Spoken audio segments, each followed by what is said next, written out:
பெண் பயணி ஒருவரை தாக்கி அவரை காரிலிருந்து பிடித்து இழுத்து வெளியே தள்ளிவிட்டு சென்ற இ-ஹெயிலிங் ஓட்டுநர் கைது செய்யப்பட்டு நீதிமன்றத்தில் குற்றம் சாட்டப்பட்டு விட்டதாக பிரிக்ஃபீல்ட்ஸ் போலீஸ் தலைவர் ஏசிபி கு மஷாரிமான் கு மஹ்மூத் தெரிவித்தார்.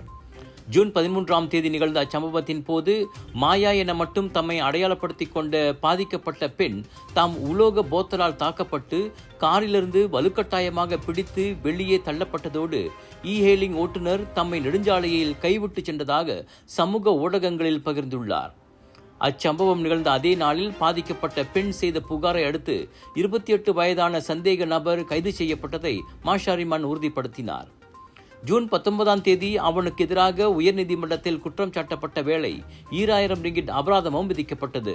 அதனால் அச்சம்பவம் தொடர்பான காணொலியை மீண்டும் பகிர்ந்து வைரலாக்க வேண்டாம் என மஷாரிமான் பொதுமக்களை கேட்டுக்கொண்டுள்ளார். முன்னதாக டோல் கட்டணம் இல்லாத வழியை பயன்படுத்துமாறு கூறியதால் மெக்ஸ் நெடுஞ்சாலையில் பெண் ஒருவர் இ-ஹெயிலிங் ஓட்டுநரால் தாக்கப்பட்டு காரிலிருந்து இழுத்து வெளியே தள்ளப்பட்டு கைவிடப்பட்டு சென்றது குறிப்பிடத்தக்கது.